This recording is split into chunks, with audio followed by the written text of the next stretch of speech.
When the racist CEO walking through the park tried to humiliate two sisters for having picnics with empty lunchboxes every day, they revealed in front of everyone that he was the father who had denied them child support for years. But before we dive into the full story, let me know where you're watching from and what time it is. Now subscribe to the channel, and let's get started. Playing pretend lunch because you can't afford real food? That's pathetic, the tall man in the expensive suit said. The two little girls looked up from their empty lunchboxes. People walking by in Central Park stopped to stare at the scene.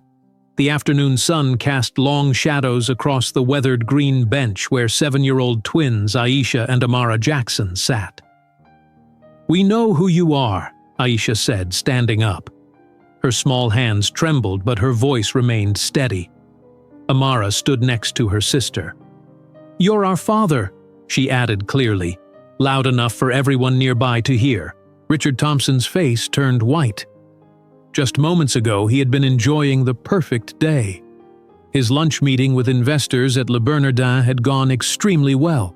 $300 for lunch seemed like nothing when the potential deal was worth millions. He had walked through Central Park feeling powerful, with 4 business associates following behind him like an entourage. Then he saw the twins sitting on that bench. Something about them bothered him. 2 little black girls pretending to eat from completely empty containers. They looked so happy despite having nothing. It irritated him in a way he couldn't explain. "What nonsense is this?" Richard sputtered, looking around at the growing crowd. "I don't even know who you are." "Our mom showed us your picture," Aisha said.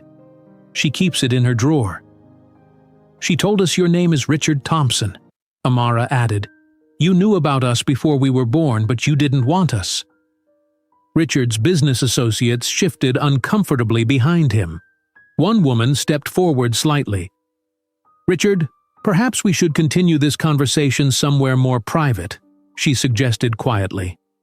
"There's nothing to continue, Barbara," Richard snapped. "These children are lying.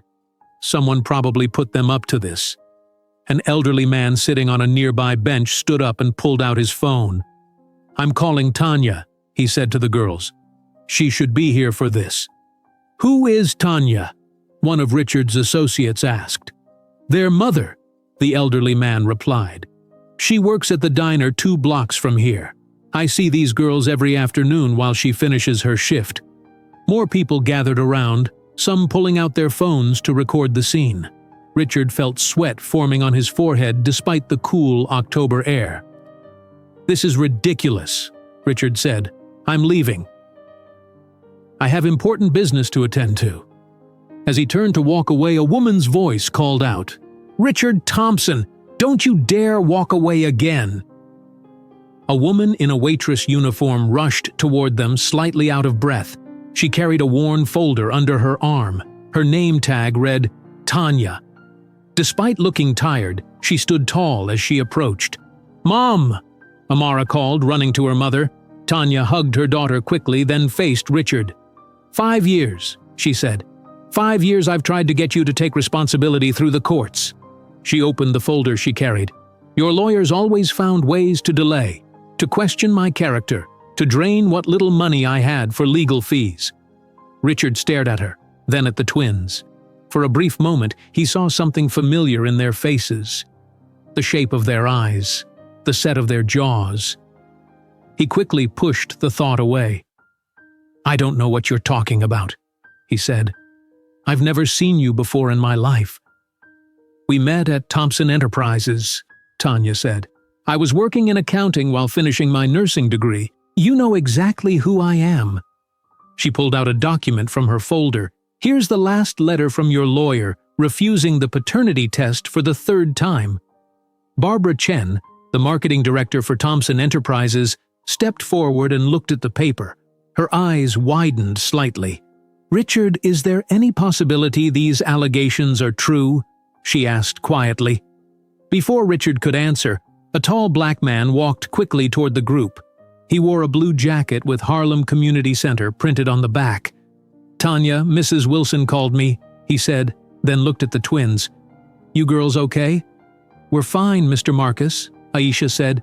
"We just met our dad." Marcus Williams turned to face Richard. His expression hardened. "So you're the famous Richard Thompson? I've heard a lot about you, none of it good." "I don't know who any of these people are," Richard insisted, but his voice lacked its earlier confidence. "The girls recognized you from a photo," Marcus said.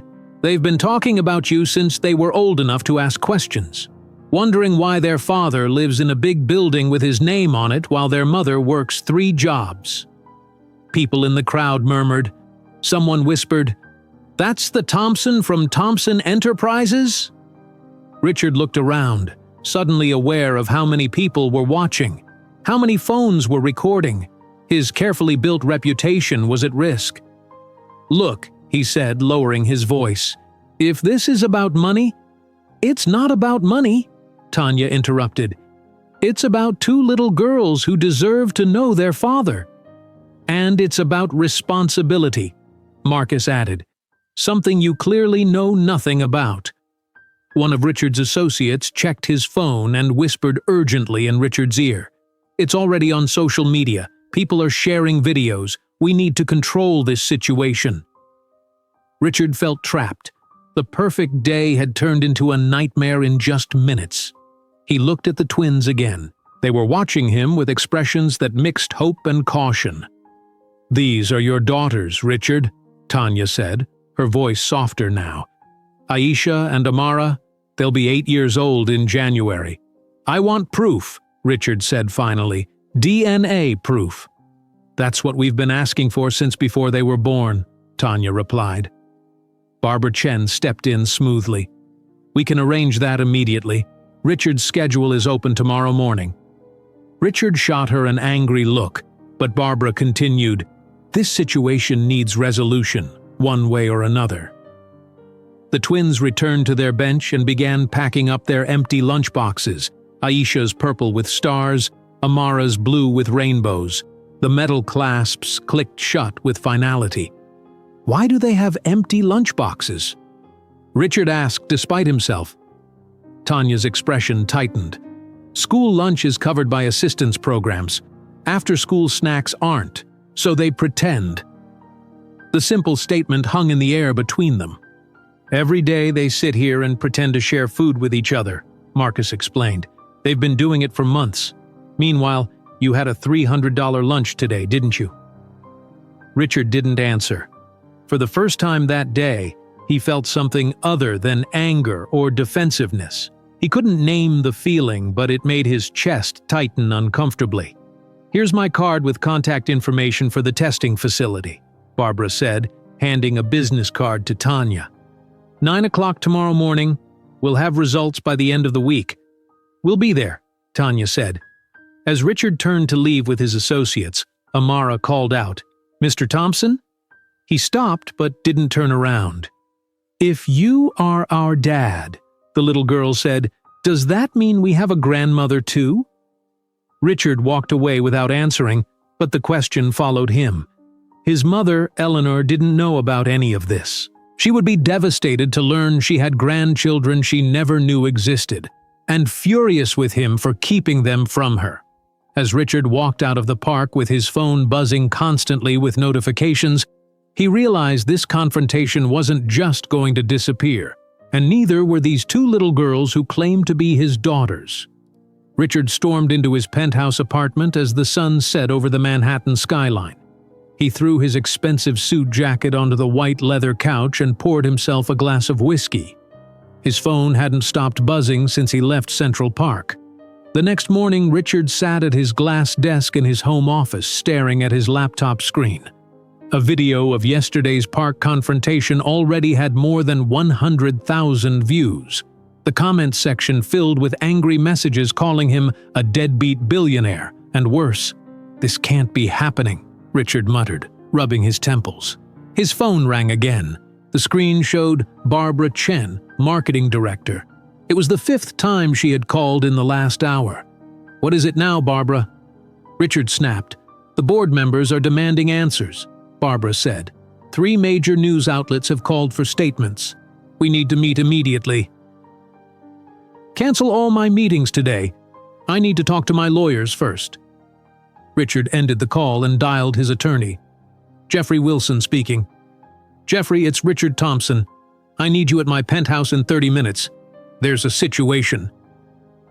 1 hour later, Richard paced across his living room while Jeffrey Wilson, a thin man with gray hair and expensive glasses, reviewed the video on his tablet. "This is a clear case of defamation," Jeffrey said. "We should file a lawsuit immediately against this woman. Tanya Jackson, correct? Will claim she coached her children to harass you publicly for financial gain." Richard stopped pacing. "Will that work?" "It's a start. It puts her on the defensive. If she truly worked for Thompson Enterprises years ago, we'll need to check those records." "She did work there," Richard admitted. "In accounting. Temporarily." Jeffrey raised his eyebrows. "And did you have a relationship with her?" Richard looked away. "It wasn't serious." "I see." Jeffrey tapped his fingers on his tablet. "And is there any possibility that these children are yours?" "Of course not," Richard said too quickly. "It was just a few times. I ended it when she started talking about getting serious." "When was this exactly? 8 years ago, maybe?" "I don't remember exactly." Jeffrey frowned. "The children appear to be around 7 years old." "The timing matches, Richard. That doesn't mean they're mine. Plenty of people have children around that age. Nevertheless, we need to handle this carefully. The public already sees you as the villain. Filing a lawsuit against a struggling single mother would make things worse." Richard's phone rang again. This time the screen displayed Thompson Enterprises, main office. "I have to take this," Richard said. Across town in a small apartment in Harlem, Tanya sat at her kitchen table with a young woman in a gray suit. "Thank you for meeting me at home, Ms. Green," Tanya said, pushing her worn folder across the table. "I couldn't take another day off work." "Please call me Sarah," the legal aid attorney replied, opening the folder. "The Community Law Center prioritizes cases like yours, especially now that there's public attention." At the small living room table, Aisha and Amara sat with colored pencils and paper, drawing quietly. "Girls, are you doing okay?" Tanya asked. Amara held up her drawing of a large house with many windows. "I'm drawing what I think Dad's house looks like." "It probably has a swimming pool," Aisha added, sketching a blue rectangle next to her own version of the house. Tanya and Sarah exchanged glances. "They keep calling him Dad already," Tanya whispered. "I'm worried they'll get hurt if this doesn't work out." Sarah reviewed the documents in the folder. "You have strong evidence here. Hospital records with his signature from your pregnancy appointment, emails where he acknowledges your relationship, and previous court filings." "His lawyers always found ways to delay everything," Tanya explained. "Each time they filed motions questioning my character or claiming I couldn't prove paternity. I ran out of money to fight 3 years ago." Sarah pulled out one document. "This is interesting. He actually showed up to one prenatal appointment?" "Yes, early in the pregnancy. He signed the visitor form and everything. Then he disappeared completely a week later." At Thompson Enterprises headquarters, Barbara Chen stood in front of the executive team in the main conference room. A large screen behind her displayed social media statistics. "The hashtag empty lunchboxes is trending nationwide," Barbara explained. "The video has been viewed more than 500,000 times since yesterday afternoon." She clicked to the next slide, showing a graph with a sharp downward line.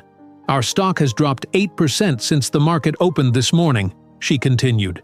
"Major customers are asking questions. We need a clear response strategy." The elevator doors opened, and Richard walked in, his face tense. His normally perfectly styled hair looked messy, as if he'd been running his hands through it all morning. "Let's make this quick," he said, taking a seat at the head of the table. Barbara nodded. "Richard, we need to address these allegations directly. The public response is overwhelming." "It's extortion, plain and simple," Richard said loudly. "This woman worked for the company briefly years ago. Now she's using these children to try to get money from me and damage our reputation." The room fell silent. "Richard," Barbara said carefully, "many people have seen the video. The children look like you. The resemblance is noticeable. That doesn't mean anything. We've scheduled the DNA test for tomorrow morning, Barbara continued. The results should be back by Friday. Until then, we need a statement that acknowledges the situation without admitting or denying paternity. This is insane, Richard muttered. His phone rang again. This time the screen showed Mother. Richard's face paled. I need to take this, he said, hurrying from the room. Mom, now is not a good time, Richard said as he stepped into the hallway. Richard Allen Thompson. Eleanor's voice was sharp despite her 78 years. Why am I learning from the morning news that I might have grandchildren? Mom, it's not true. This woman is lying. Don't lie to me, Eleanor interrupted. I saw the video. Those girls have your eyes, Richard. Exactly like yours when you were their age. You can't possibly tell that from a blurry video. I'm your mother. I know my own son's features. Her voice softened slightly. Did you know about them all this time? Richard hesitated too long. You did know, Eleanor said, her voice now filled with disappointment. You told me years ago when I asked about that woman's pregnancy that it was a false claim. I didn't know for sure, but you suspected, and instead of finding out, you just abandoned the possibility entirely. Eleanor's voice broke slightly. I raised you better than this, Richard. After hanging up, Richard leaned against the wall, closing his eyes. For the first time since the park confrontation, he allowed himself to really think about the possibility that the twins might actually be his daughters. Meanwhile, at the Harlem Community Center, Marcus Williams helped Tanya prepare for the media attention. Reporters will try to twist your words, Marcus explained. Keep your answers simple and always bring it back to the girls.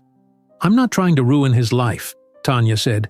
I just want him to acknowledge his daughters. I know that, Marcus replied, but Richard Thompson has a lot to lose. People like him fight dirty when cornered. That evening, Tanya sat alone at her kitchen table after the twins went to bed. She opened her evidence folder again, carefully reviewing each document. Her fingers paused on a hospital form from 8 years ago. In the visitor signature line was Richard's handwriting. Richard Thompson, father. She remembered how he had reluctantly come to that one appointment, how he had signed the form without thinking, and how his face had changed when the ultrasound showed 2 heartbeats instead of 1. 1 week later, he stopped answering her calls. Tanya closed the folder and looked at the calendar on her wall. Tomorrow morning at 9 o'clock, they would finally get the DNA test that she had been requesting for years. If the results matched what she already knew in her heart, Richard Thompson would no longer be able to deny his daughters existed. In his penthouse across the city, Richard sat in the dark, scrolling through social media photos of the twins. In their faces, he could now see what everyone else already noticed. They had his eyes, his jawline, his expressions. As the DNA testing appointment loomed just hours away, Richard stared at his reflection in his bathroom mirror and wondered, what if the test didn't provide the answer he was hoping for? The DNA test results arrived exactly 1 week after Richard had reluctantly given his sample. He sat in Jeffrey Wilson's office, trying to appear calm. The lawyer's desk was perfectly organized, with the white envelope containing the test results placed in the center. Just open it, Jeffrey, Richard said, his voice tight. Jeffrey Wilson carefully opened the envelope and pulled out a single sheet of paper. His expression remained neutral as he read. Well? Richard demanded. Jeffrey looked up from the paper. The results show a 99.98% probability that you are the biological father of Aisha and Amara Jackson. Richard felt like all the air had left the room. He had spent the past week telling himself the test would clear him, that this whole nightmare would disappear. There must be some mistake, Richard said weakly. There's no mistake, Richard. The science is extremely reliable. Jeffrey put the paper down. You are the father of those children. Richard stared at the wall, his mind racing. No one needs to know about this. We can handle it privately." "I'm afraid it's too late for that," Jeffrey said, turning his computer screen toward Richard. "The results were just posted online. Someone at the testing facility must have leaked them." The screen showed a news website with a bold headline, "DNA confirms billionaire CEO Richard Thompson is father of twin girls." "How is this possible?" Richard demanded. "Those results are supposed to be confidential." "In normal cases, yes, but you're a public figure and this story has already captured public attention." Richard's phone began ringing. It was Barbara Chen.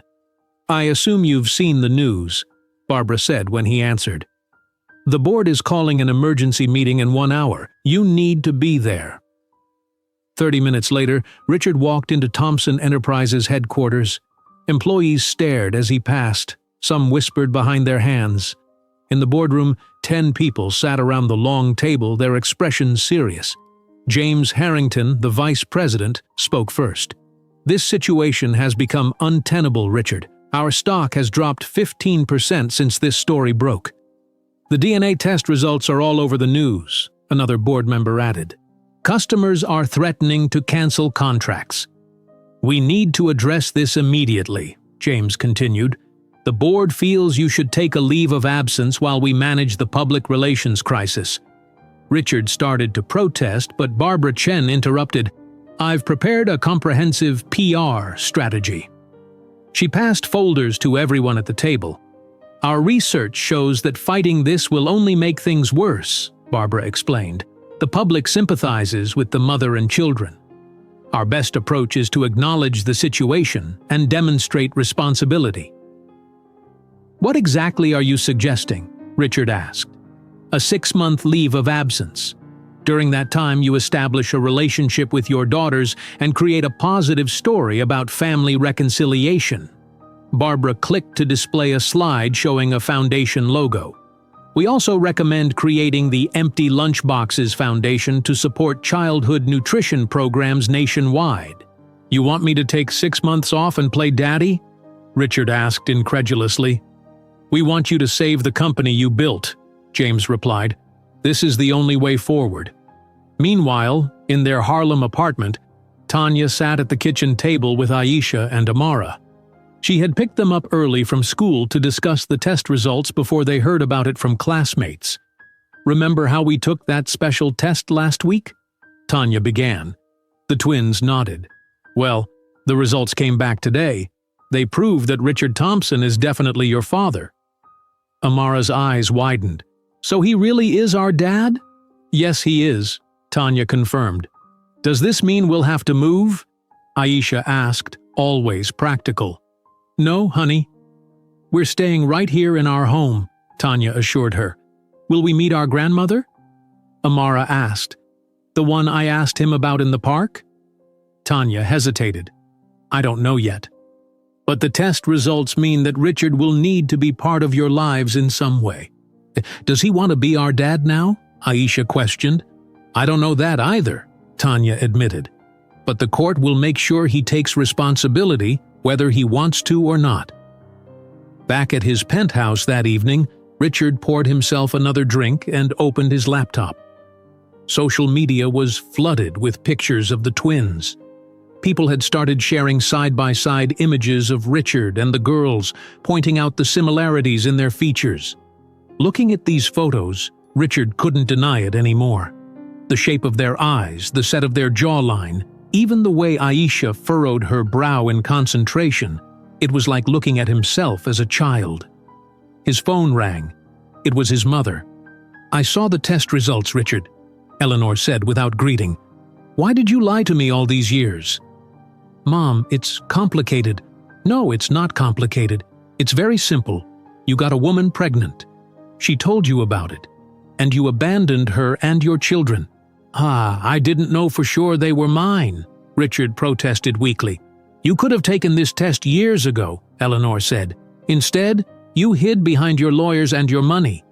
I raised you better than this, Richard. What do you expect me to do now?" "I expect you to be a father to those children," Eleanor said firmly. "And I expect to meet my granddaughters." The next morning, Jeffrey Wilson called Richard. "We've arranged a meeting with Tanya Jackson and her attorney for 2 o'clock today. We need to discuss settlement terms." At 2 o'clock, Richard sat across from Tanya in a conference room at Jeffrey's law firm. Tanya's legal aid attorney, Sarah Green, sat beside her. The tension in the room was thick. "Let's get straight to the point," Jeffrey began. "Mr. Thompson is prepared to offer a substantial settlement." Richard leaned forward. $5 million, tax-free. In exchange, you sign a confidentiality agreement and agree to limit any contact between me and the children.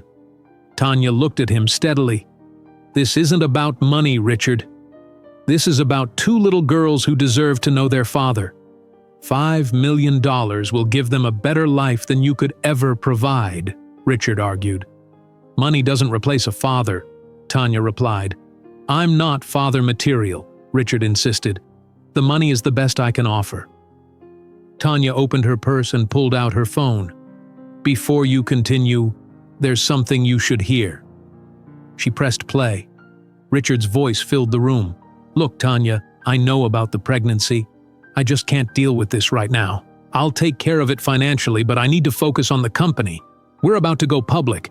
Kids don't fit into my life plan." Richard's face drained of color. "Where did you get that?" "I recorded our last conversation before you disappeared," Tanya explained. "Your lawyers kept it out of court on technicalities, but I think the public would find it very interesting." "That's blackmail," Jeffrey protested. "No," Sarah Green interjected. "It's leverage. My client has spent 7 years trying to get Mr. Thompson to acknowledge his children through proper legal channels. He has refused at every turn." "What do you want?" Richard asked Tanya directly. "I want you to know your daughters." "And I want them to know you," Tanya said simply. "They deserve that. You might find you deserve it too." "The board wants me to take a 6-month leave of absence," Richard admitted. "They want me to establish a relationship with the girls." "Then maybe for once your board and I agree on something," Tanya said. As Richard drove home from the meeting, Jeffrey's words echoed in his mind. "This isn't going away, Richard. Those girls aren't just DNA results on paper, they're real children waiting to meet their father." He pulled into his parking garage and sat in his car for a long time. The DNA test had confirmed what he had secretly suspected for years. Aisha and Amara were his daughters. The truth couldn't be hidden anymore behind lawyers or money or denial. Tomorrow, he would meet them officially as their father. The thought terrified him more than any business crisis ever had. Richard arrived at the Manhattan Children's Museum 2 hours early. He paced back and forth in the private room that had been reserved for their meeting, practicing what he would say to the twins. "Hello, I'm Richard. I'm your father." "No, that sounds too formal." He shook his head. "Hi, girls. It's nice to meet you officially." "No, that's not right either." A museum staff member poked her head in. "Mr. Thompson, the family court mediator has arrived." A woman with gray hair and a kind face entered the room. "I'm Dr. Walker, the mediator assigned to your case. We have about 30 minutes before Ms. Jackson arrives with the children. Do you have any questions?" Richard stopped pacing. "What am I supposed to say to them?" "Just be honest," Dr. Walker suggested. "These girls are 7 years old. They're looking for authenticity, not perfection." Richard nodded, though he didn't find her advice helpful. Authenticity had never been his strong point. At exactly 2 o'clock, the door opened again. Tanya entered first, followed by Aisha and Amara. The twins wore matching blue dresses with white shoes.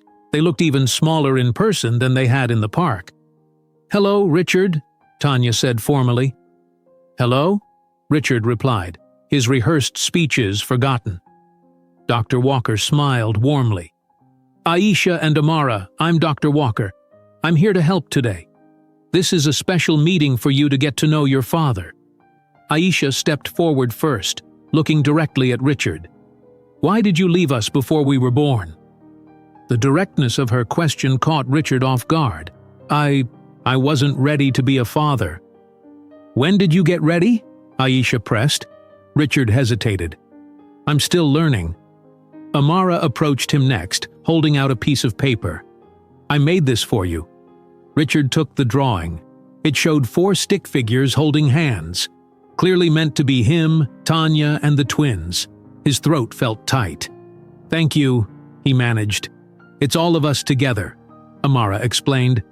As a family. Richard nodded, unsure what to say next. Dr. Walker stepped in. Perhaps Richard could tell you girls a little about himself? For the next hour, their conversation continued awkwardly.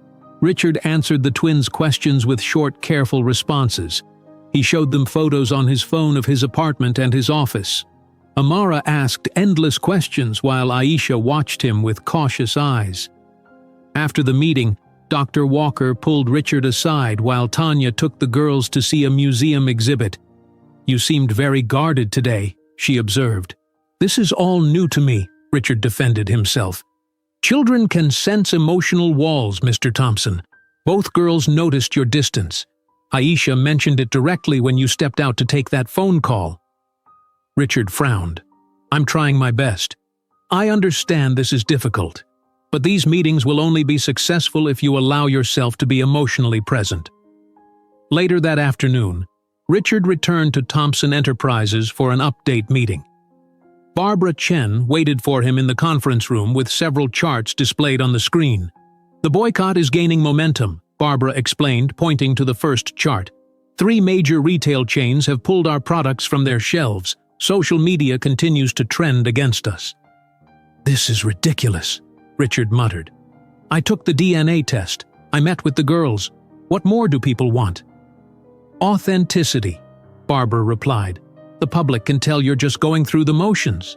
The photos from today's meeting are already online and people are commenting on how uncomfortable you looked. Someone took photos? That meeting was supposed to be private. The museum has security cameras in all rooms. Someone leaked a still image. Barbara clicked to the next slide. The board met this morning. They've delivered an ultimatum. What kind of ultimatum? Either you commit to family counseling and establish a genuine relationship with your daughters, or they'll ask you to step down permanently as CEO. Richard stood up. They can't do that. This is my company. It's a publicly traded company facing a serious crisis, Barbara corrected. The board has a responsibility to shareholders. That evening in their Harlem apartment, Tanya listened as the twins shared their impressions of the meeting. He doesn't like us, Aisha declared, sitting at the kitchen table. That's not true, Tanya said. He's just not used to being around children. He kept looking at his phone, Aisha pointed out, and he didn't hug us goodbye. He needs time to learn how to be a dad, Amara suggested, more forgiving than her sister. He probably doesn't know how. Did your dad hug you when you were little, Mom? Aisha asked. Tanya smiled. Every day, but not all fathers are the same. Will we see him again? Amara asked. Yes, next week. The judge said you'll visit with him every Saturday. The next morning, Tanya was working the breakfast shift at Joe's Diner in Brooklyn when an elegant older woman walked in. She had silver hair styled in a sophisticated bob and wore a pearl necklace with a simple but expensive-looking blue dress. Table for one? Tanya asked automatically. Actually, I came to see you, Tanya, the woman replied. Tanya looked more closely at the woman's face and recognized her immediately from photos. You're Eleanor Thompson. Yes, Richard's mother, your daughter's grandmother. Eleanor's voice was firm but not unkind. Is there somewhere we could talk? Tanya glanced at her manager, who nodded. I can take my break now. There's a quiet corner in the back. They sat across from each other at a small table away from other customers. I expected you'd come with lawyers, Tanya admitted. No lawyers. Just a grandmother who wants to meet her granddaughters. Eleanor's eyes were the same shape as Richard's, but warmer. I had no idea they existed until last week. Richard told me years ago that your pregnancy claim was false. He knew it wasn't, Tanya said quietly. I believe you. Eleanor opened her purse and took out a small photo album. This is Richard when he was 8 years old. I saw the pictures of the twins online. The resemblance is unmistakable. Tanya looked at the childhood photo of Richard. He had the same serious expression that Aisha often wore. "Did he send you here?" Tanya asked. "No, he doesn't know I'm here. Richard has always been stubborn and proud, traits he clearly passed to Aisha." Eleanor smiled slightly. "I taught elementary school for 40 years before retiring. I know children. I can see both girls have their father's intelligence." "They're very smart," Tanya agreed. "I'd like to meet them, if you'll allow it." Tanya considered this request. Richard might not like that. "Richard doesn't get to make all the decisions anymore," Eleanor stated. "Not after 7 years of absence." "The girls would love to meet you," Tanya decided. "They've been asking about you since they first saw Richard in the park." "Thank you." Eleanor looked relieved. "I've missed 7 years of their lives. I don't want to miss any more." That evening, Richard sat alone in his penthouse apartment, reviewing documents Barbara had sent about the proposed Empty Lunchboxes Foundation. His phone rang. It was his mother. "I met Tanya today," Eleanor said without preamble. "And I'm meeting the twins tomorrow for lunch." Richard nearly dropped his phone. "You did what?" "I went to the diner where she works and introduced myself. She's quite remarkable, Richard, working 3 jobs to support those girls." "Mom, you can't just insert yourself into this situation. I'm their grandmother. I have every right to know them." Eleanor's voice hardened. "I raised you better than this, Richard. Those little girls have your blood in their veins, and you're treating them like a business problem to be managed." "It's complicated," Richard protested. "No, it's not. Being a parent means showing up. It means putting someone else's needs before your own." After hanging up, Richard walked to his floor-to-ceiling windows and looked out at the city lights. The meeting with the twins kept replaying in his mind. Amara's drawing, Aisha's direct questions, the hurt in their eyes when he checked his phone during their conversation. The next day, Richard called Barbara. "Set up a meeting with the family counselor and find me some books about parenting." "That's good to hear," Barbara replied. "The board will be pleased." "I'm not doing it for the board," Richard said, surprising himself with the truth of the statement. As the week passed, Richard found himself thinking about the twins frequently. He looked up their school online and researched the neighborhood where they lived. He even watched videos about helping children with homework and bedtime routines. Saturday came quickly. Richard arrived at the appointed meeting place, a small park near the twins' home. This time he brought gifts, books he'd carefully selected based on his research, a math puzzle book for Aisha, and a storybook with colorful illustrations for Amara. As he waited on a bench, he saw Tanya approaching with the twins. His mother walked alongside them, holding Amara's hand and listening intently to something Aisha was saying. The sight of all of them together made Richard realize that his carefully separated worlds were colliding permanently. His family and business lives could no longer exist in isolation. The board meeting scheduled for Monday morning would force him to choose between fighting for his company or being there for his daughters.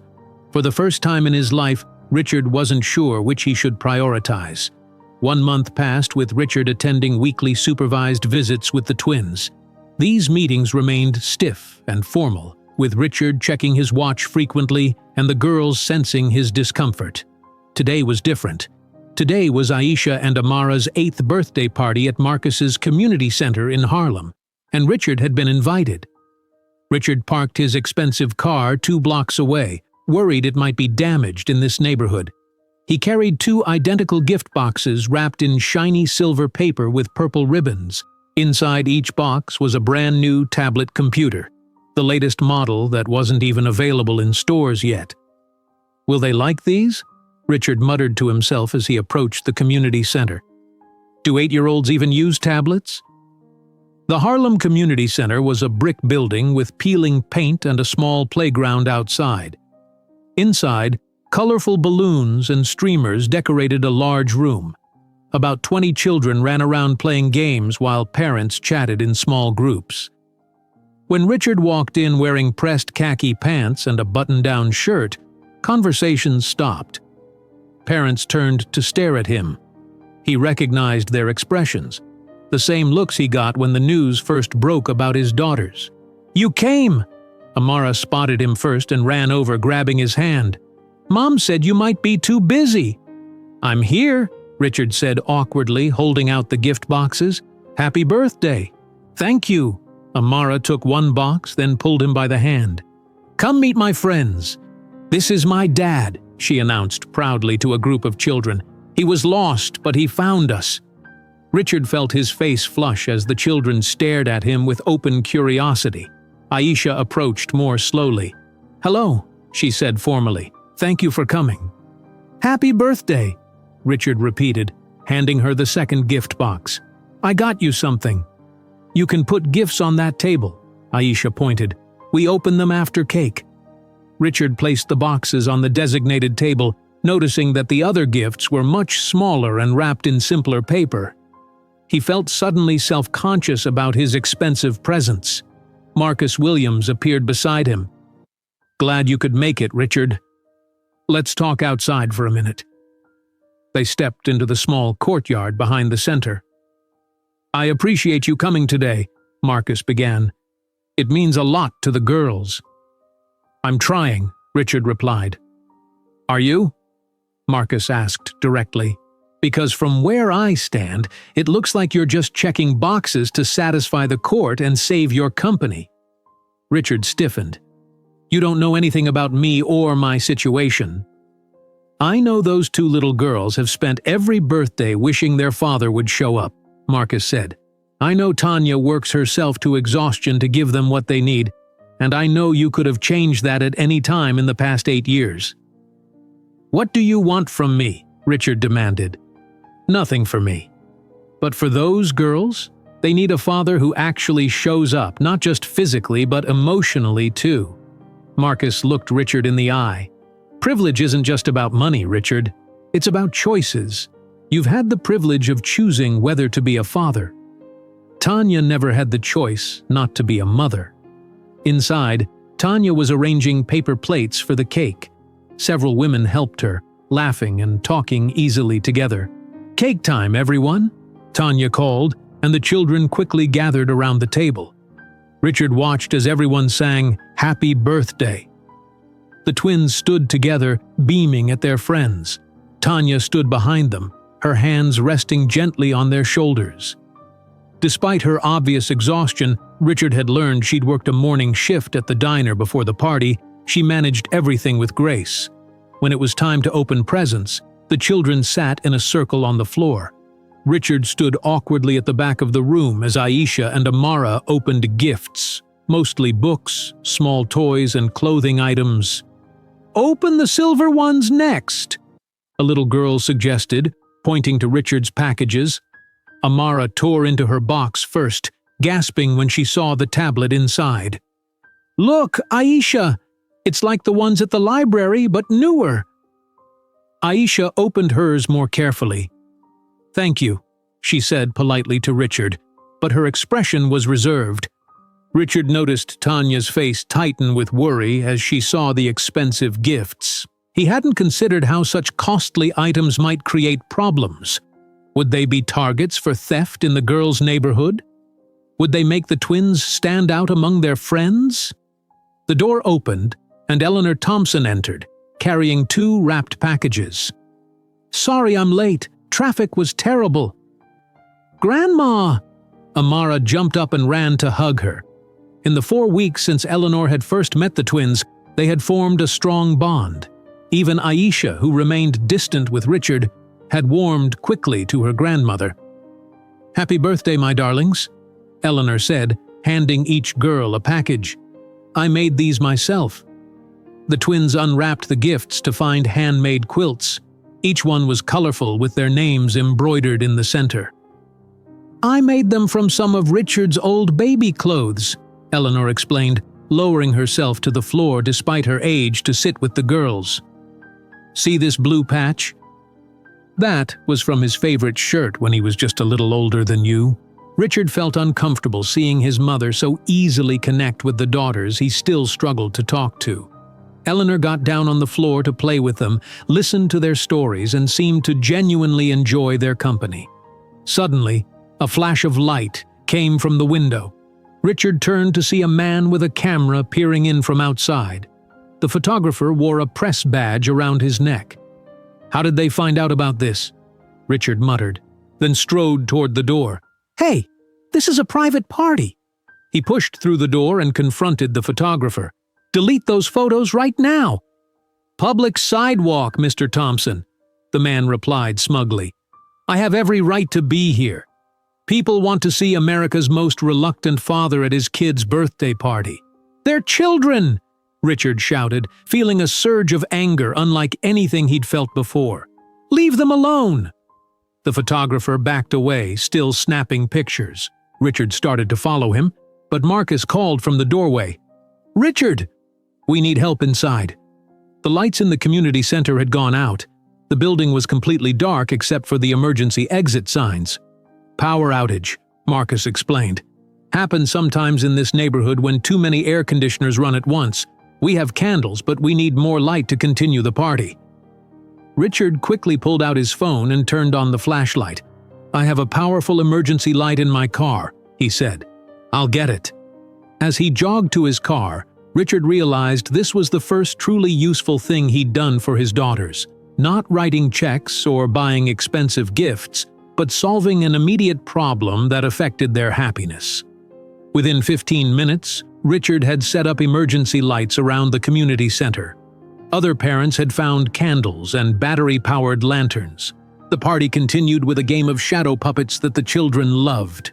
"Good thinking with the emergency lights," Tanya said, standing beside Richard as they watched the twins giggling with their friends. "I keep them in my car for business trips," Richard explained. "Never thought I'd use them for a birthday party." "You surprised me today," Tanya admitted. "When that photographer showed up the way you reacted, they shouldn't be bothered by the press," Richard said. "This isn't their fault." "No, it isn't," Tanya agreed. "None of this is their fault." Later, as the party wound down, Richard found himself sitting at a small table with Amara, who was showing him her new quilt. "Grandma says you had this dinosaur shirt when you were little," she said, pointing to a green patch. "Was it your favorite?" "Yes," Richard said, surprised that his mother remembered such a detail. "I wore it until it had holes." "Did your dad play with you when you were little?" Amara asked innocently. Richard hesitated. "Not very much. He was busy working." "Are you busy working too?" "Yes," Richard answered honestly, "but I'm trying to be less busy." "Good," Amara said with a smile. "Because Aisha might pretend she doesn't care, but she really wants you to come to her math competition next week. She's really good at math, just like you." As Richard drove home that evening, his phone rang. It was Barbara Chen. "The board meeting is set for Monday morning at 9, she said. "James Harrington has been meeting with major shareholders. He's making a strong case that the company would be better off without you." "I'll be there," Richard promised. "There's something else," Barbara added. "Aisha's math competition is also Monday morning. Tanya just called to ask if you're attending."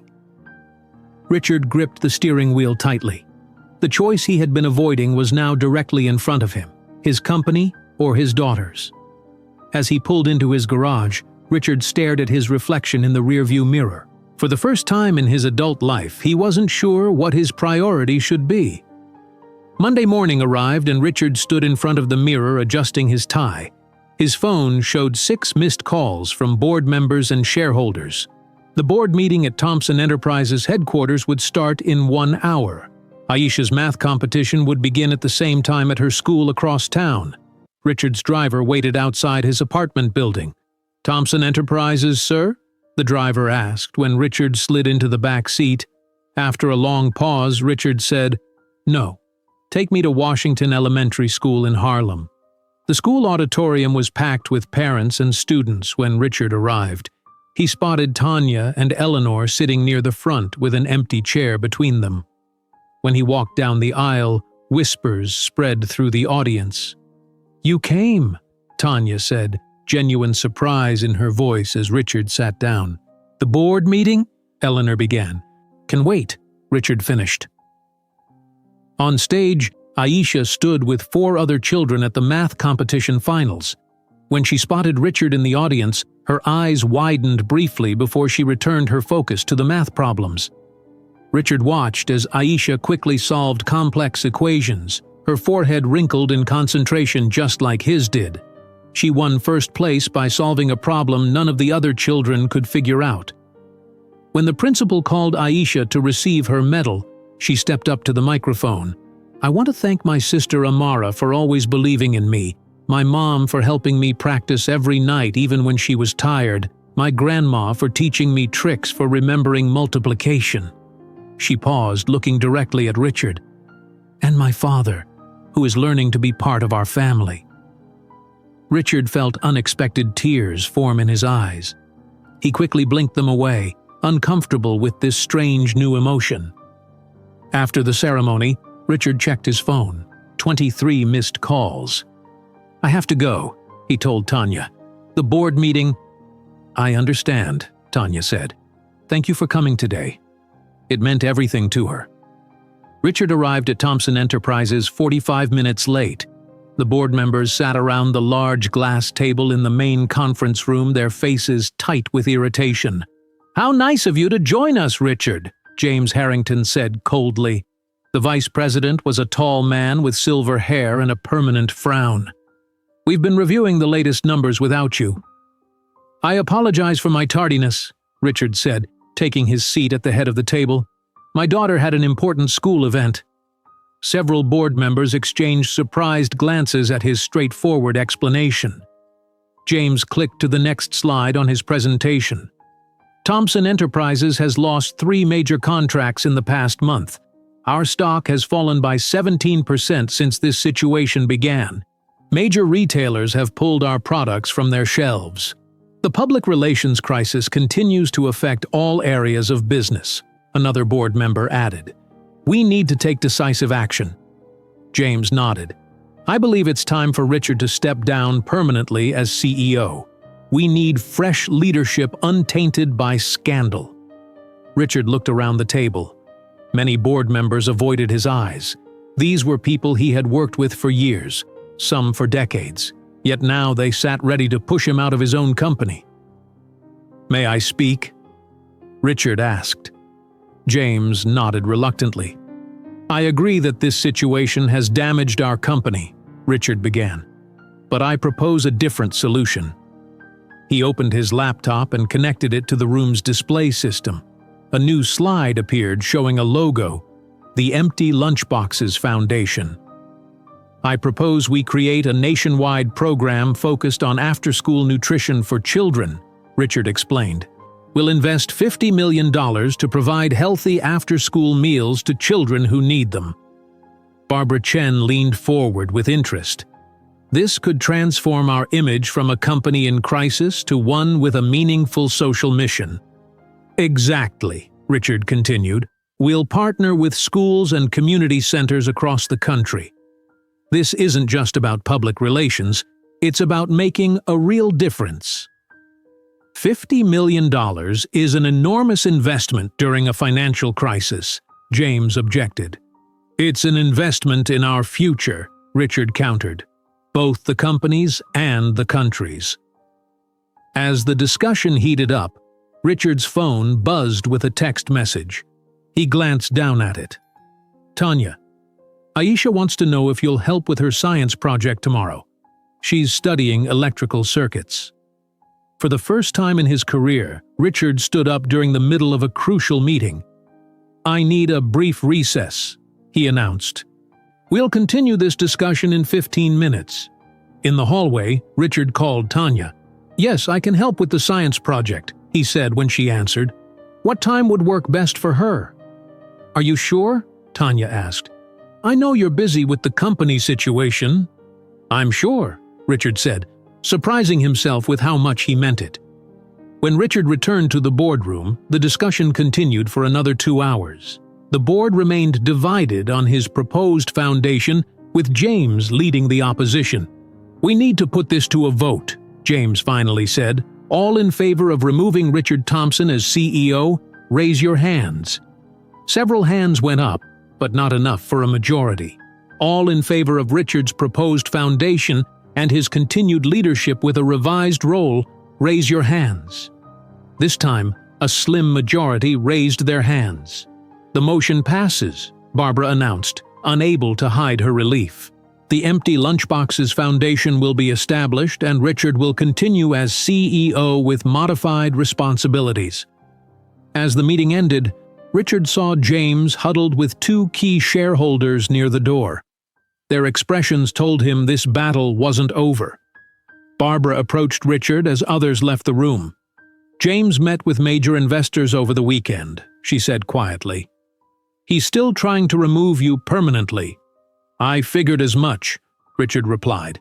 "Keep me informed." That evening, Richard drove to a small diner in Brooklyn, Joe's Diner, where Tanya had worked the morning shift. She was waiting in a corner booth when he arrived. "Thank you for meeting me," Richard said, sliding into the booth across from her. "No lawyers this time," Tanya observed. "That's new."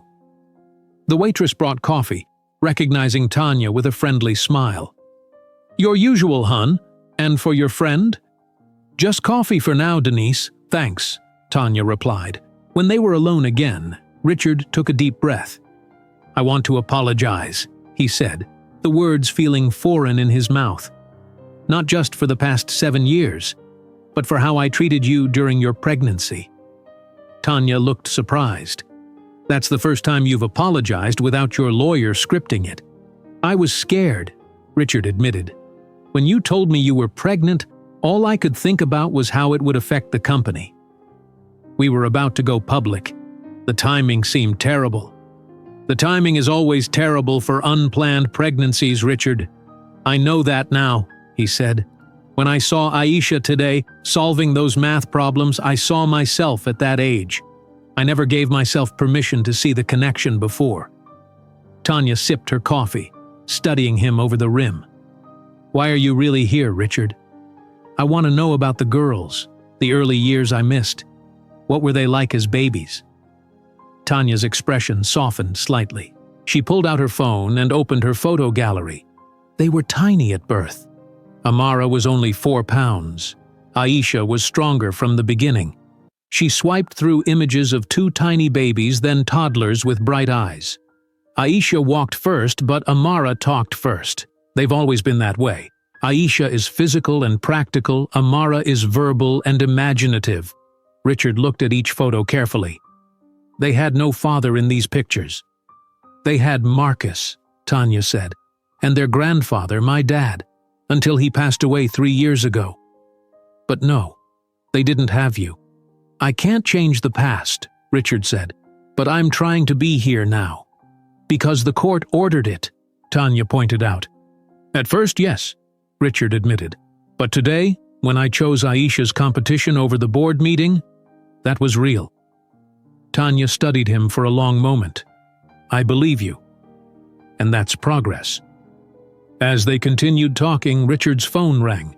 The screen showed board chair. "You should take it," Tanya said. "It might be important." Richard looked at his phone, then at Tanya, making a decision that would have been unthinkable just weeks ago. He silenced the call. "It can wait," he said. "Tell me more about the girls." When Richard finally drove home that night, he saw he had 12 missed calls and 28 text messages. The board chair had left an urgent voicemail about James Harrington calling for an emergency shareholder meeting to vote on Richard's removal. As Richard parked in his garage, he realized the company he had built might be slipping away. Yet instead of the panic he expected to feel, his mind kept returning to Aisha's face when she saw him in the audience that morning, and to Amara's drawing of their family together. The next morning, Richard woke to his phone ringing again. This time, it was Barbara Chen. "You need to see this," she said urgently. "Today's Wall Street Journal." Richard grabbed his tablet and opened the news app. The headline made his stomach drop. Thompson Enterprises takeover looms. Is America's most reluctant father about to lose his company too? Richard stared at the headline while his phone continued to ring with calls from board members. 2 months after the DNA results confirmed his paternity, the company crisis had reached its peak. 3 days after the Wall Street Journal article appeared, the board officially placed Richard on a 6-month leave of absence from Thompson Enterprises. Richard decided to make a significant change. He sold his Manhattan penthouse and moved to a smaller but still very luxurious apartment in a building closer to the twins' neighborhood. The new place had 3 bedrooms, 1 for him and 2 decorated especially for Aisha and Amara, though they would only visit, not live there. "Are you sure about this?" Barbara asked when she visited the new apartment. "Your penthouse was a prime piece of real estate. The girls shouldn't have to travel across the city to see me," Richard explained, surprising himself with how much he meant it. Today was important. The twins would visit his new home for the first time. Richard spent the morning nervously checking that everything was perfect. He had bought children's books, games, and even art supplies based on online research about 8-year-olds' interests. The doorbell rang at exactly 2 o'clock. Tanya stood there with the twins, who wore matching red dresses. "Welcome," Richard said awkwardly. "Please come in." The twins entered slowly, looking around with wide eyes. Richard's apartment featured floor-to-ceiling windows with views of the city, modern furniture, and expensive artwork. "Why do you need so much space just for one person?" Aisha asked immediately, practical as always. I never really thought about it that way," Richard admitted. Amara, meanwhile, had discovered the home library, a room with built-in bookshelves covering the walls. "You have so many books!" she exclaimed, running her fingers along the spines. "Do you read them all?" "Some of them," Richard answered. "I bought these for you two." He showed them a shelf of new children's books. Tanya stood back, watching the interaction carefully. Richard noticed she seemed uncomfortable, especially when the doorman had given her a judgmental look in the lobby. "Would you like to see your rooms?" Richard asked the twins. He led them down the hallway to the 2 bedrooms he had prepared. Aisha's room featured blue walls and a desk with a new computer. Amara's had purple walls and a small reading nook filled with pillows. "We have rooms here?" Amara asked, spinning around in delight. "For when you visit," Richard explained. "Does this mean we'll stay overnight sometimes?" Aisha asked. "If your mother agrees and if you want to," Richard replied, glancing at Tanya. Before she could answer, Richard's phone rang loudly. The screen showed Barbara Chen, urgent. Richard started to reach for it, then stopped himself, remembering Marcus's words about being present. "Excuse me for 1 second." He stepped into the hallway and answered quietly. "Barbara, can this wait?" "Not really," she said tensely. "James Harrington is meeting with Global Investments right now. They control 15% of our shares. If they back him, he'll have enough support to force a complete takeover. In the past, Richard would have immediately left to handle this crisis. Instead, he made a different choice. "I'll call you back in 2 hours," Richard said. "The girls just arrived for their first visit." "Richard, this is your company we're talking about. And these are my daughters," Richard said firmly. 2 hours, Barbara." He returned to find the twins exploring his kitchen with Tanya. "Is everything okay?" Tanya asked. "Just work," Richard replied. "Nothing that can't wait." The doorbell rang again. This time it was Eleanor carrying grocery bags. "Grandma!" the twins exclaimed together, running to hug her. "I thought we could make my famous chocolate chip cookies," Eleanor announced. "If that's okay with everyone?" Soon, the sleek kitchen that Richard had never actually cooked in became a messy workshop.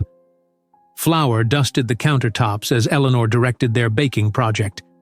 "You need to measure exactly 1 cup of flour," she instructed Aisha, who took the task very seriously. "Can I crack the eggs?" Amara asked.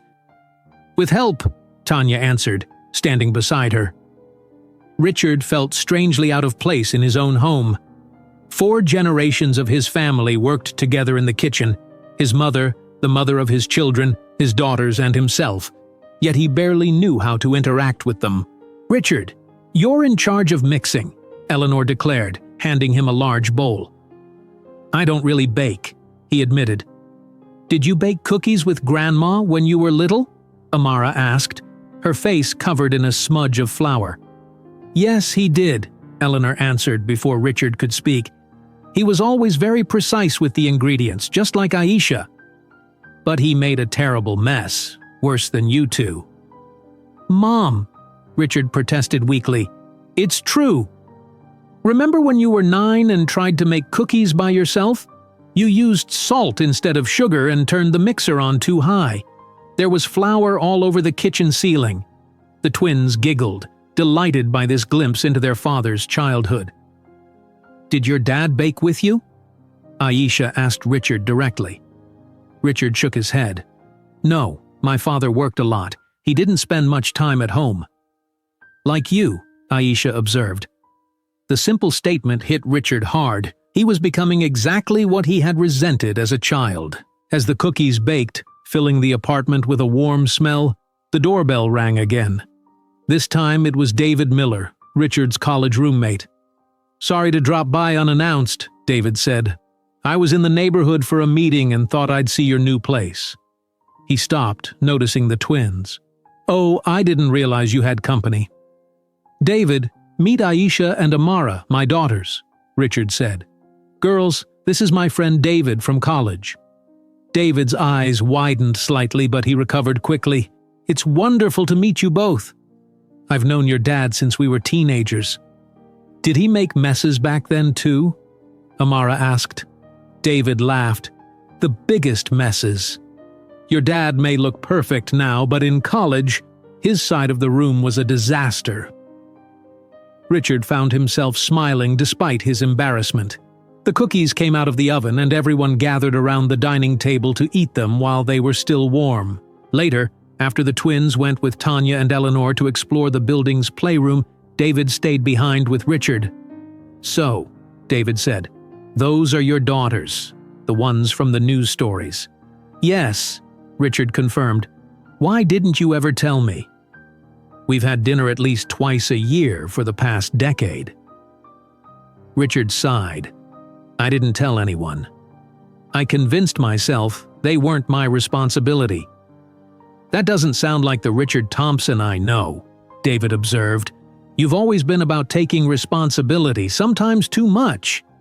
"For business matters, yes. Personal stuff, that's different." David studied his old friend. "Is it? Or did you just hide the personal struggles better? You always created this perfect image, perfect student, perfect businessman, perfect life. But nobody's life is perfect, Rich." "Mine was close enough until recently," Richard muttered. "Was it? Or were you just good at pretending?" David gestured around the apartment. "All this success, but you were living alone in a penthouse bigger than some hotels. Meanwhile, your daughters were eating imaginary food from empty lunchboxes." Richard winced at the harsh truth. "I'm not judging you," David added. "Well, maybe a little, but mostly I'm glad to see you finally dealing with real life instead of hiding behind your perfect image." After David left, Richard received another call from Barbara. "The meeting with Global Investments is over," she reported. "They're considering their options, which isn't good news. We need to prepare for next week's shareholder meeting. James is determined to push you out completely." "I'll be ready," Richard promised. When the twins returned with Eleanor and Tanya, they spent another hour together before it was time for them to leave. "Can we come back next weekend?" Amara asked hopefully. "Of course," Richard replied, surprising himself again with how much he wanted this. "Maybe we can stay overnight in our new room someday," Aisha suggested, the first time she had expressed any interest in spending more time with him. After they left, Richard stood in his quiet apartment. It felt different now, warmer somehow despite the mess in the kitchen and fingerprints on his previously spotless glass tables. For the first time, it felt like a home rather than just an expensive place to sleep. The next morning, Richard woke early to find a newspaper slipped under his door. The front page featured a photo of James Harrington shaking hands with the CEO of Global Investments. The headline read, "Thompson Enterprises takeover imminent. Board meeting called for Monday." Richard picked up his phone to call Barbara, then hesitated when he saw a text message from Tanya. "The girls want to know if you'll take them to the park tomorrow." As Richard looked at the newspaper and then at the text message, he realized the hardest challenge still lay ahead, proving to himself and everyone else that his transformation wasn't just about saving his company, but about becoming the father his daughters deserved. Richard spent the weekend with the twins at the park, pushing aside thoughts about the company takeover. 3 months into his leave of absence, he was surprised by how much he enjoyed these simple outings. However, on Monday morning, his calm was shattered by an urgent call from Tanya. "Richard, we need to meet with the girls' teacher today." "There's a problem at school," Tanya explained, her voice tense. "What kind of problem?" Richard asked. "The other children are saying things about you, about us." The empty lunchboxes story is everywhere. The girls are being bullied. 2 hours later, Richard sat beside Tanya in the small classroom at Washington Elementary School. The plastic chair felt uncomfortably small under him. Ms. Wilson, a teacher with kind eyes and gray hair, sat across from them. "I wanted to discuss what's been happening," Ms. Wilson began. "Since the news about Mr. Thompson became public, Aisha and Amara have faced some difficult situations." "What kind of situations?" Richard asked. "Some children are making cruel comments," Ms. Wilson explained gently. "They're saying things about the pretend lunches and suggesting the girls only want Mr. Thompson's money." Richard felt a surge of anger. "That's ridiculous. They didn't even know who I was until recently." "Children repeat what they hear at home," Ms. Wilson said, "and this story has been in all the news outlets. Everyone knows about Thompson Enterprises and the empty lunchboxes."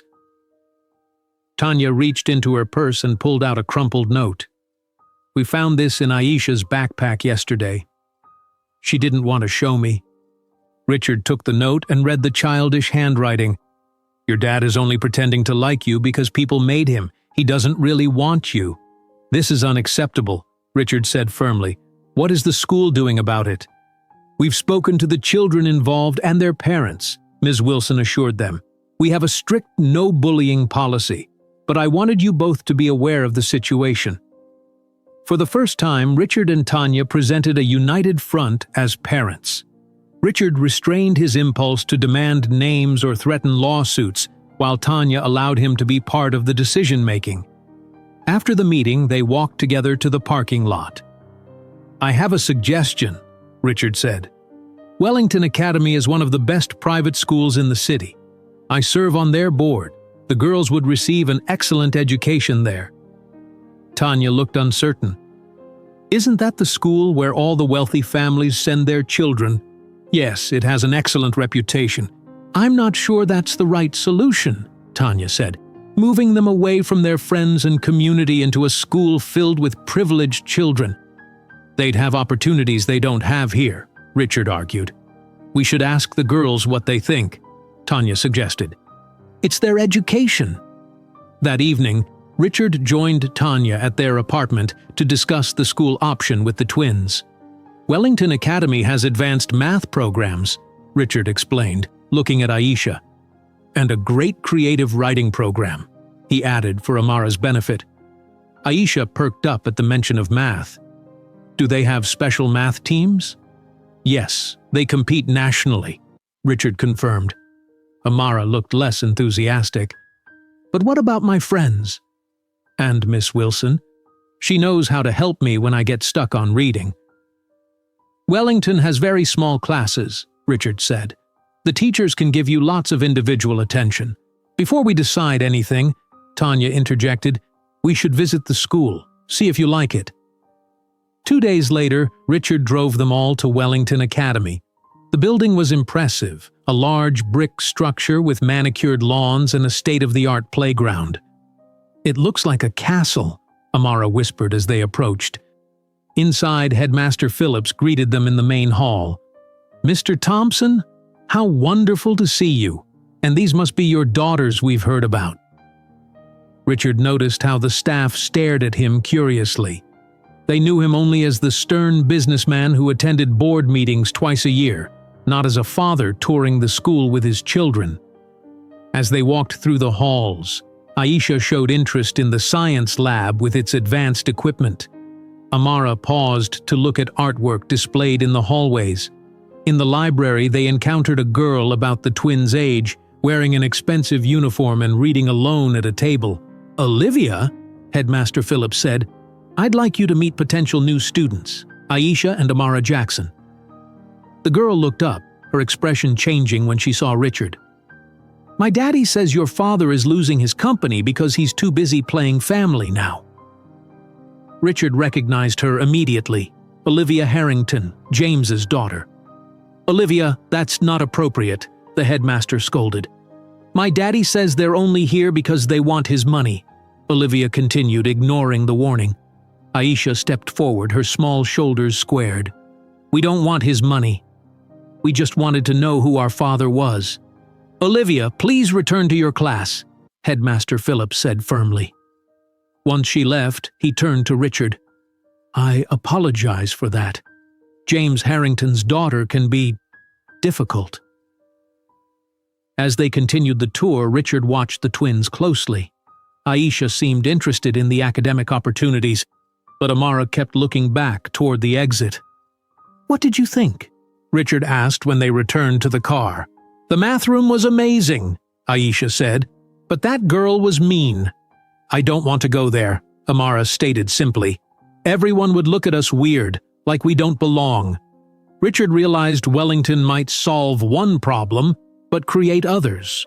The twins would face different kinds of judgment there, not for having an absent father, but for being newcomers to wealth and privilege. The next day, Richard received a call from Barbara. "James Harrington is using your school visit against you," she reported. "He told the board you were touring private schools while the company faces a crisis. He's painting you as completely disengaged from Thompson Enterprises." "I was dealing with my daughter's education," Richard defended himself. "I know that," Barbara said.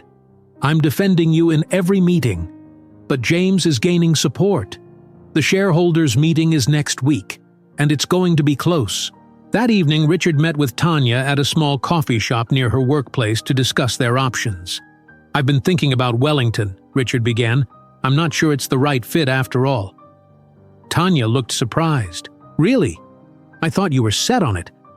"Seeing Olivia Harrington's behavior made me realize the girls might face different problems there," Richard admitted, "and Amara clearly doesn't want to go.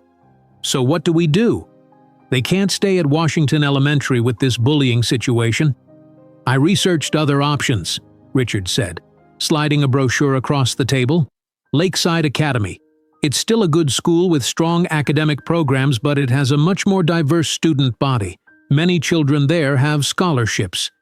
Tanya looked through the brochure. "It's still a private school." "Yes, but it's known for its inclusive environment," Richard explained, "and it's closer to your apartment." They discussed the options for over an hour, weighing the pros and cons of each school. For the first time, they were making a major parenting decision together. "We should take the girls to visit Lakeside before deciding," Tanya suggested. "Agreed," Richard said. "And whatever school they attend, I'll help with homework and projects. I want to be involved in their education." The following week, the court officially recognized Richard's paternity and established regular visitation rights. The judge seemed pleased by their cooperative co-parenting plan. Eleanor helped the twins prepare for their visit to Lakeside Academy, drawing on her experience as a former teacher.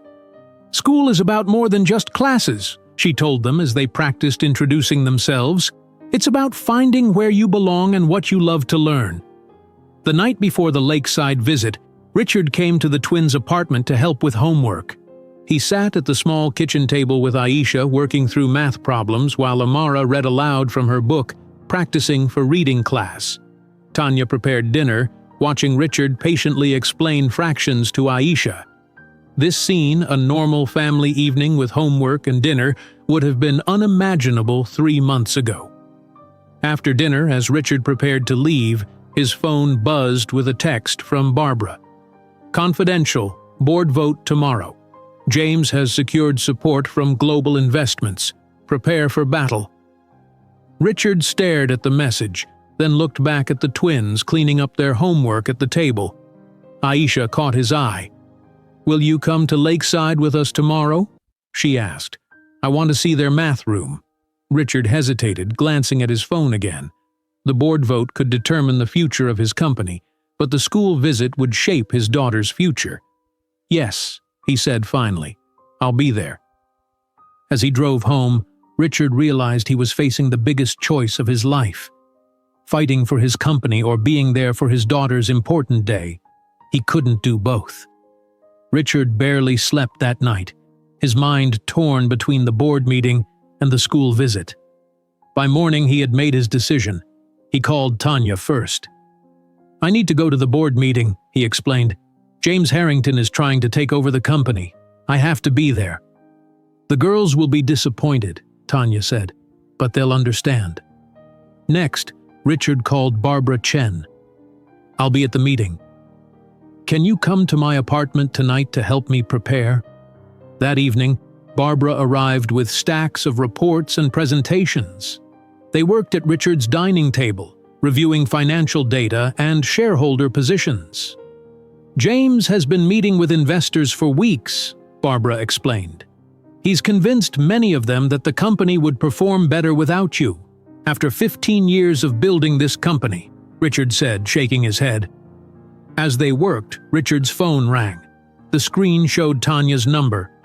"Hello?" he answered, expecting to hear Tanya's voice. "Dad?" It was Amara. "We're working on our science projects. Can you help us with a question?" Richard looked at the papers spread across his table, then at his watch. "Of course. What's your question?" "We're learning about electricity. How do circuits work?" Barbara gestured that they needed to continue preparing, but Richard held up one finger, asking for a minute. "Well, electricity flows in a circle called a circuit," he explained. "It needs a complete path to work, like water flowing through a pipe. If the path breaks anywhere, the electricity stops flowing." "Like when a light bulb burns out?" Amara asked. "Exactly. The path is broken, so electricity can't flow through anymore." Aisha's voice came on the line. "Dad, do batteries make electricity or just store it?" "Batteries store chemical energy and convert it to electrical energy," Richard explained. "They don't actually make new electricity." Barbara checked her watch pointedly, but Richard continued explaining. For 15 minutes, he answered the twins' questions, describing concepts in simple terms they could understand. "We need to finish our projects by Friday," Aisha said. "Will you help us test them?" "I'll do my best," Richard promised before saying goodbye. Barbara looked at him with surprise. "That's new.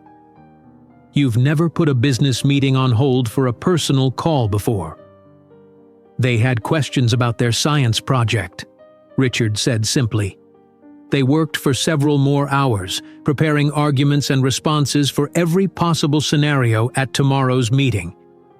"James will focus on the financial impact of the scandal," Barbara warned. "Be ready for that." At midnight, they finally finished. "Get some sleep," Barbara advised as she left. "Tomorrow will be intense." The next morning, Richard was just putting on his tie when his doorbell rang. He opened the door to find Tanya with the twins, all dressed for school. "We wanted to wish you good luck," Tanya explained. Amara held out a folded piece of construction paper. "We made this for you." Richard opened it to find a hand-drawn card. "Good luck at your big meeting" was written in colorful letters. Below that, each of them had signed their names. Love, Amara, Aisha, and Mom. "From your family," Aisha added. Richard stared at the card, deeply moved by this simple gesture. "Thank you," he said, his voice slightly unsteady. "This means a lot to me." "Will you call us after your meeting?" Amara asked. "Yes, I will," Richard promised. At 9 o'clock, Richard walked into Thompson Enterprises headquarters. Employees watched him pass through the lobby. Some offered encouraging smiles. Others looked away uncomfortably. In the main boardroom, shareholders and board members had already gathered. James Harrington stood at the front of the room arranging his presentation materials. He looked up when Richard entered. "Nice of you to join us," James said coldly. "We thought you might be too busy with your new family activities." Richard chose not to respond to the jab. He took his seat at the head of the table and placed the twins' good luck card in front of him. The board chair called the meeting to order. "Today we vote on the future leadership of Thompson Enterprises. James Harrington will present his case first." James moved to the front of the room. "Thompson Enterprises has faced unprecedented challenges in recent months," he began, clicking to his first slide. "Our stock has fallen 20% since the scandal began.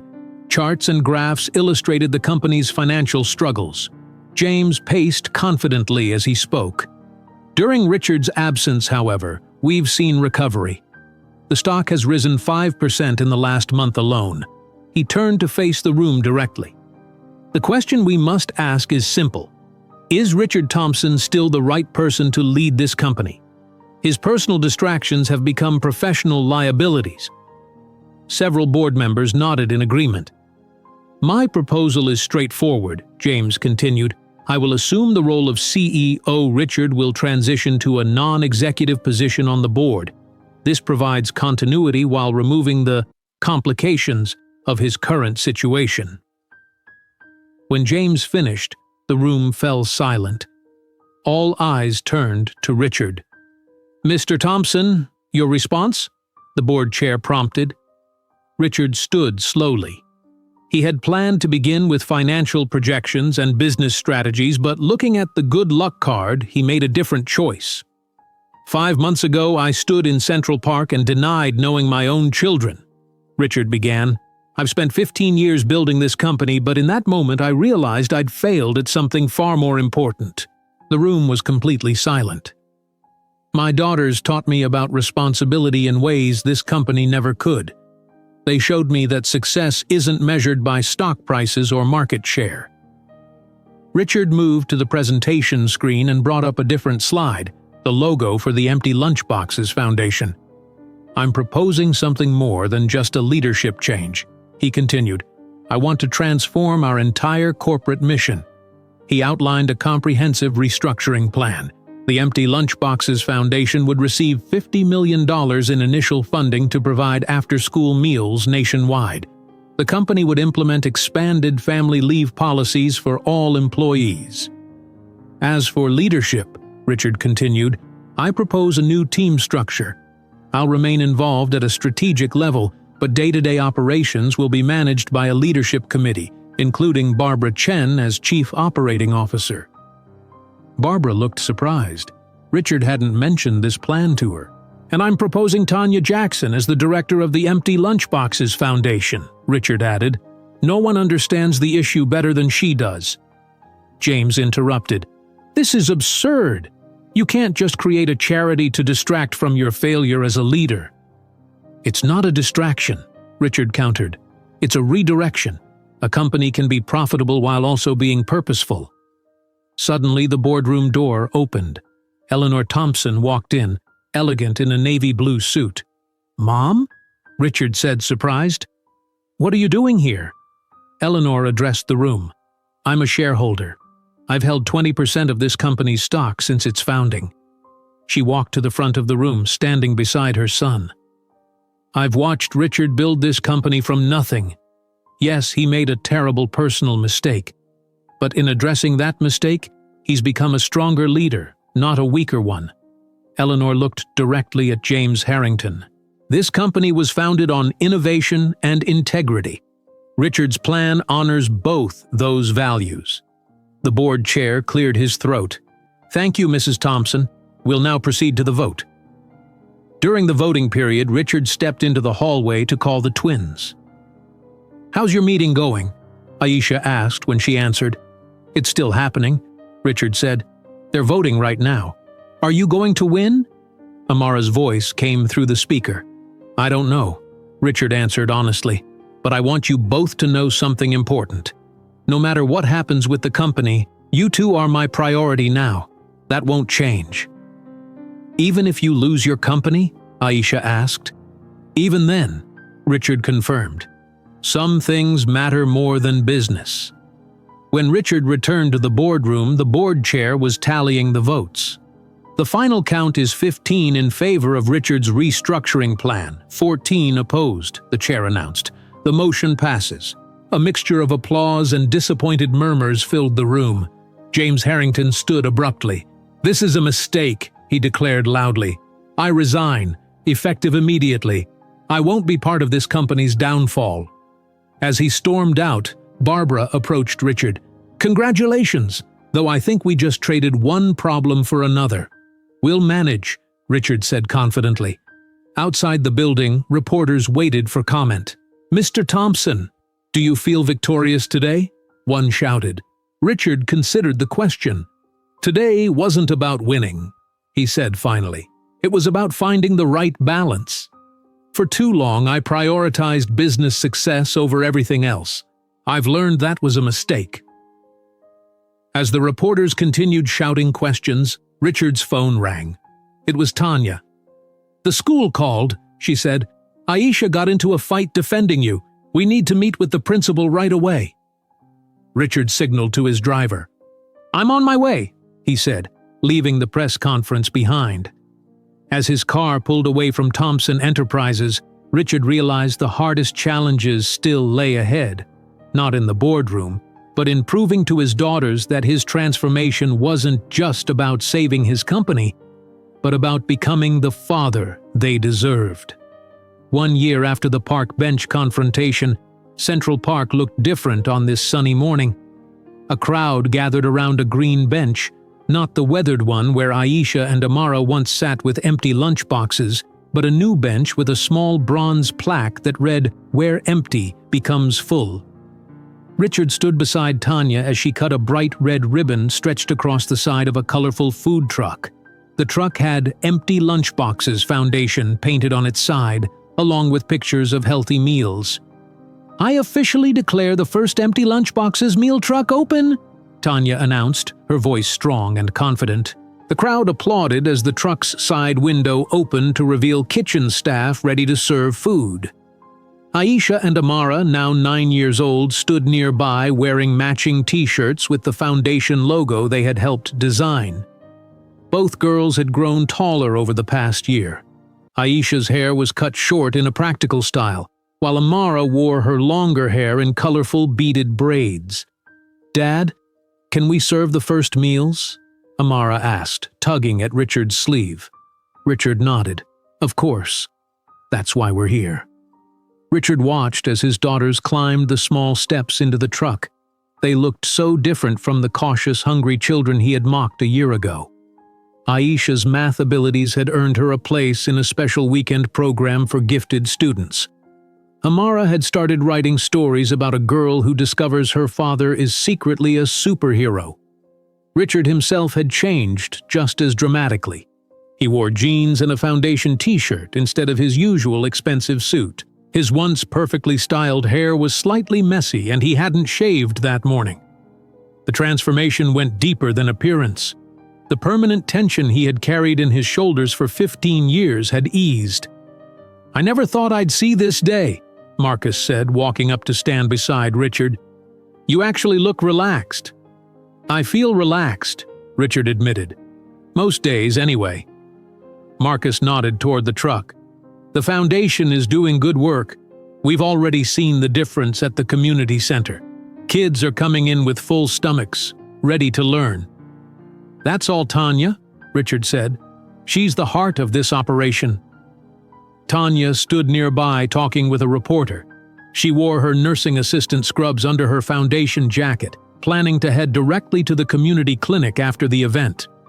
After 7 years of putting her career on hold, she had finally completed her certification. Eleanor sat on a bench with a group of children, reading a story from a colorful book. At 79 years old, she had more energy than many people half her age, especially when it came to her granddaughters and the foundation work. "Grandma tells the best stories," Amara often said. "She does all the different voices." The past year had changed everything for the Jackson-Thompson family. After the board meeting, Richard had continued his leave of absence for the full 6 months. When he returned to Thompson Enterprises, it was in a new role as executive chairman, working only 3 days each week. The other days he focused on the foundation and his daughters. The court had formalized their custody arrangement. The twins spent weekends at Richard's apartment and weeknights with Tanya in their new, larger apartment that was close to Lakeside Academy, where both girls now attended school. "Look," Amara called from the truck window. "Our first customer." A young girl, perhaps 6 years old, approached the truck shyly. She held an empty plastic container in her hands. Richard felt a jolt of recognition. The container looked so similar to the twins' empty lunchboxes. Aisha noticed it too. Without hesitation, she served the girl first, filling her container with fruit, a sandwich, and cookies. "This is exactly why we created the foundation," Tanya said, joining Richard, "so no child has to pretend to eat." "I still can't believe I mocked them for that," Richard said quietly. "What kind of person does that?" "A different person than you are now," Tanya replied. "People can change." Their relationship had evolved into a respectful partnership. They would never be romantically involved again, but they had become effective co-parents. "The science fair is next Thursday," Tanya mentioned. "Aisha wants you to help finalize her project tomorrow." "I'll be there," Richard promised. "And Amara's reading assessment is Friday, right?" "Right." "She's nervous about it, but she's been practicing every night." Eleanor joined them, slightly out of breath from playing with the children. "This park looks much better filled with happy children eating real food," she observed. "Mom, you should sit down," Richard suggested. "You've been on your feet all morning." "I'm not that old," Eleanor protested, but she allowed her son to guide her to a nearby bench. "I was telling Marcus about my idea for expanding the foundation's work to schools." "She wants to create cooking classes for children," Marcus explained, "teach them how to prepare simple, healthy meals." "That's a wonderful idea," Tanya said. "Many of these kids never learn basic cooking skills." As they discussed the new program, more families arrived, drawn by the colorful truck and the promise of free, healthy food. The foundation staff had planned to serve 100 meals today, but it looked like they would need many more. Later that afternoon, as the event wound down, the Jackson-Thompson family spread a blanket under a tree not far from where the original confrontation had taken place. Aisha and Amara opened their lunchboxes, still purple with stars and blue with rainbows, though now a bit worn from daily use. "Real food tastes better than pretend food," Amara said as she bit into an apple. "Of course it does," Aisha replied, always practical. "Pretend food has zero nutritional value." Richard laughed, still surprised by how much he enjoyed these simple moments with his daughters. "Dad, can we go to the Science Museum tomorrow after school?" Aisha asked. "I need ideas for my next project." "And can we stop at the bookstore?" Amara added. "I finished all my books already." "Yes to both," Richard agreed. As they ate their lunch, Richard thought about how much had changed in a year. The man who once cared only about stock prices and business deals now knew his daughters' favorite books, their fears, their hopes, and their dreams. Eleanor and Tanya chatted about the twins' upcoming school events while Marcus explained his community center's summer program plans to Richard. The family they had formed wasn't traditional, but it worked for them. A photographer from the New York Times approached their blanket. "Mr. Thompson, could we get a photo of your family for the article about the foundation launch?" Richard looked to Tanya, who nodded. The family gathered together on the blanket, the twins sitting between Richard and Tanya, with Eleanor and Marcus on either side. "Can you tell us what inspired the Empty Lunchboxes Foundation?" the reporter asked. Amara spoke up before anyone could answer. "Our dad found us when we were pretending to eat from empty lunchboxes. He was mean at first because he didn't know how to be a dad yet, but then he learned." Richard felt his face flush with embarrassment, but Tanya smiled. "That's actually pretty accurate." "And now he's a good dad," Amara continued. "He helps with homework and comes to school events and makes terrible pancakes on Saturdays." "They're not terrible," Richard protested. "They kind of are, Dad," Aisha said, grinning. The reporter laughed. "So this is a story about second chances?" "I think it's about filling empty spaces," Tanya said thoughtfully. "Empty lunchboxes, empty promises, empty relationships, they can all be filled with effort and time." After the reporter left, the family continued their picnic. Richard watched as Aisha explained her science project to Marcus, while Amara shared her latest story with Eleanor.